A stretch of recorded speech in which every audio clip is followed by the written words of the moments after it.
안녕하십니까, 이표더입니다. 저희가 이번에 준비한 내용은 금리 역전에 관련된 부분입니다. 아무래도 금리 역전이란 말이 좀 생소할 수도 있고, 아니면 금리 역전 자체가 되게 어렵지 않은 개념이다 라고 생각하실 수도 있는데, 직관적으로 얘기한다고 한다면 장기물 금리가 원래 높고요, 단기물 금리가 좀 원래 작습니다. 그게 정상이거든요. 왜냐면 올해 돈을 빌려주게 되면 금리를 좀 더 많이 요구하는 게 정상인데요, 지금은 반대로 되어 있습니다. 오히려 단기물 금리가 훨씬 더 높고 장기물 금리가 작은 그런 구간이어서 둘을 빼보면 마이너스가 나오게 됩니다. 즉 이렇게 표시가 되는 거죠. 그런데 마이너스 50이라는 것은 50%가 아니라 50bp, 그러니까 below 퍼센트, 그러니까 0.5%를 50bp라고 표현을 하게 되는데, 마이너스 50bp 이하로 지금 금리 역전이 좀 더 심해졌습니다. 그럼 이제 이런 금리 역전이 이제 일어나게 되면 자산 간의 상관관계가 좀 망가지게 되는데요. 그 부분을 한번 집중적으로 파헤쳐서 저희가 자산을 어떻게 투자해야 되는지에 대해서 한번 그 부분을 의견을 한번 공유 드리도록 하겠습니다. 일단 지금 이 문제의 모든 문제의 발단은 인플레이션입니다. 그러니까 아시다시피 인플레이션은 크게 두 가지로 실물과 서비스로 크게 나눌 수 있습니다.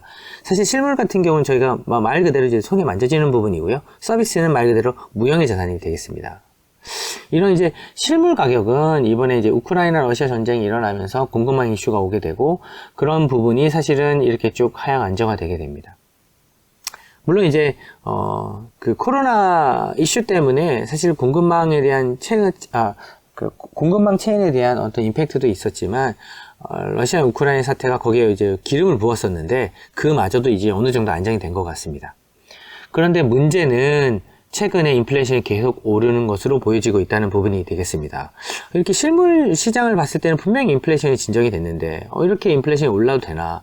사실 시장의 일반적인 이제 금리 컨센서스도 이런 실물 시장을 보고 낮게 형성이 되기 시작했고, 이제 금리를 더 이상 올리지 않을 것 같다라는 이야기가 오고 갔습니다. 하지만 고용 지표, 임금에 관련된 부분이 나올 때마다 계속 지금 시장을 많이 흔들리고 있습니다. 사실은 이제 서비스 물가가 많이 올라오고 있다는 사실이고요. 서비스 물가가 올라오다 보니까 이 둘을 합해 보니까 결국은 얘는 진정됐지만 얘가 올라와서 결국은 인플레이션은 올라가는 형태로 지금 인플레이션에 대한 문제가 지금 계속 발발되고 있는 상황이 되겠습니다. 그러면 요약하자면 인플레이션이 와서 연준이 등판을 하고, 연준이 등판을 해서 이 연준 때문에 금리가 올라가서 결국은 리세션이 온다는 이 시나리오가 시장에서 지금 예상해 볼 수 있는 시나리오인데, 문제는 자산의 움직임에 따라서 영향을 받는 시점이 다르다는 부분이 되겠습니다. 사실 채권 같은 경우가 지금 가격이 많이 지금 떨어져 있는 상태고요, 주식 같은 경우는 생각보다 가격이 되게 잘 버티고 있는 상황이 되겠습니다. 일반적으로 이 친구와 이 친구는 사실 비슷한 형태의 위치에서 거래가 돼야 되는데, 인플레이션은 현재가 문제가 돼서 지금 금리 인상에 바로 타격을 받고 있고요. 주식 같은 경우는 미래의 불황이 오긴 오는데 아직 오지 않았기 때문에, 즉 기업의 이익이 작년 4분기까지 지금 발표되지 않고 있거든요. 지금 1분기 실적을 발표되려고 한다면 지금 4월이나 한 5월은 돼야 기업의 이익이 실질적인 금리 인상에 따른 타격, 불황이 올 수 있는 부분에 대한 타격들이 이제 발표될 것 같습니다. 이 둘 간의 시점이 차이가 나다 보니까 아무래도 금리의 직격탄을 받는 채권 가격은 이제 먼저 떨어지고 있고요, 주식 가격은 아직 기업의 이익이 망가지지 않았기 때문에 떨어지지 않고 있는 상황이 되겠습니다. 그래서 이 상관관계가 지금 망가져 있는 상태가 되고 있는 상황이고요. 그러다 보니까 일반적인 투자의 상식을 지금 벗어나고 있습니다. 그러면 이런 장단기 금리 차의 어떤 이런 역전 현상이 어떻게 움직였는지 한번 확인해 보겠습니다. 이렇게 항상 장단기 금리 차가 이제 역전이 되고 나면요, 사실 이렇게 바로 해결되진 않고 일반적으로 조금 더 역전이 좀 심화가 되다가 중앙은행이 인플레이션이 심한데 라고 생각해서 금리를 올리게 됩니다. 금리를 올리게 된다고 한다면 장단기 금리 차가 더 심해지겠죠. 이렇게 심해지는 구간을 경험을 하다가 그 뒤에 중앙은행이 리세션을 보고 금리를 내리게 됩니다. 그러니까 이런 투자자들이 이미 이런 이제 앵글을 다 알고 있는 거죠. 결국은 금리를 내릴 텐데 리세션이 와야 된다, 즉 불황이 와야 된다, 이런 불황이 와야 이제 금리를 결국은 내린다 라는 부분을 이제 투자자들이 이미 알고 있는 거죠. 그러다 보니까 바로 불황이 오진 않고요, 보시면 조금 있다가 오게 됩니다. 회복을 하면서 오게 됩니다. 보면 불황이 이 장단기 금리차 회복이 되면서 오게 됩니다. 그러니까 이번에도 보게 되면 아무래도 장단기 금리차가 해결되면서 불황이 오게 될 텐데, 그 이야기는 시장 금리가 이제 아무래도 정책 금리를 떨어뜨리기 전에 먼저 내리게 됩니다. 먼저 떨어지게 됩니다. 그러면 시장 금리가 이제 떨어지는 것을 보고 움직이게 될 텐데, 그 전에 필요한 조건이 하나 있습니다. 불황이 온다는 것을 시장에서 감지를 하고, 중앙은행이 금리를 결국은 내리겠구나라는 부분을 확인을 하면서 불황이 오게 되는데, 이번에 이제 금리가 떨어지는 부분에 대한 힌트는 중앙은행이 이제 금리를 더 올리지 않아도 되겠어 라는 이제 부분이 결국 확인돼야 된다는 얘기가 되겠습니다. 그건 어디서 오느냐? 당연히 인플레이션 신호에서 오게 될 것 같습니다. 그러면 여기서 실물 경기는 어느 정도 좀 진정이 됐으니 서비스가 이렇게 꺾여야 되는, 그러니까 임금 고용 지표가 꺾여야 되는 그런 강력한 힌트가 필요합니다. 그래서 모두가 지금 그걸 기다리고 있는 상황이고요. 그런데 중앙은행이 그걸 보지 못했기 때문에 우리는 금리를 계속 올릴 거야 라는 신호를 시장에다 계속 보내고 있는 상황이 되었습니다. 그러면 현재 시점에서는 아무래도 채권과 원자재와 같은 이제 금리에 민감한 자산들이 빠지게 될 수밖에 없게 되고요. 아직 이익에 대한 확인이 되지 않은 주식 자산은 그 부분으로부터 약간 자유로운 것처럼 보여지고는 있습니다.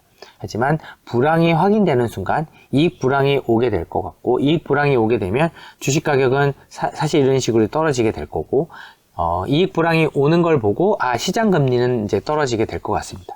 시장 금리가 떨어진다는 것은 채권 가격이 올라간다는 의미이기 때문에 현재 시점에서는 당연히 이런 이익 불황을 앞두고 주식을 함부로 건드리는 것은 조금 위험해 보일 수도 있을 것 같습니다.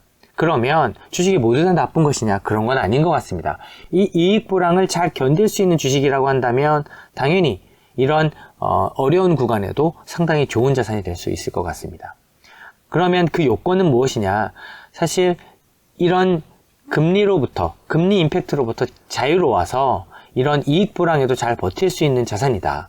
즉 금리의 어떤 움직임, 시장의 어떤 불황과 상관없이 이익을 유지해 줄 수 있거나 이익이 오히려 증가하는 기업이다 라고 한다면 주가는 사실 크게 빠지지 않고 버틸 것 같습니다.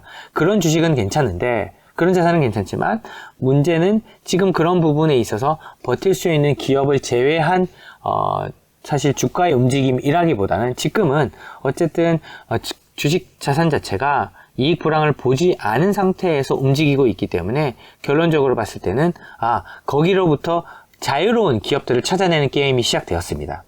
즉 금리가 좀 올라도 이익 불황이 와도 잘 버틸 수 있는 기업들이 누구냐를 이제 찾는 게임이 시작되었고요. 그러다 보니까 주식시장 전체로는 많이 올라가지 못하고 오히려 좀 최근에 이제 주가가 조금 조정을 받고 나서 좀 들쑥날쑥하고 있긴 하지만 그런 기업들을 고르는 구간으로 진입하게 된 것 같습니다.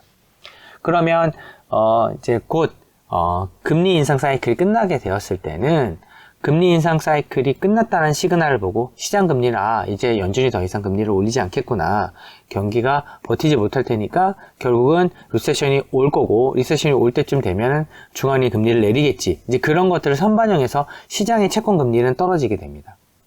채권 금리가 떨어지게 되면 아무래도 채권 가격은 이제 올라가게 될 수밖에 없게 되는 구간이 나오게 되는데, 그럼 정상적인 이런 상관관계가, 주식과 상관관계가 사실 이제 형성되게 되는 거죠.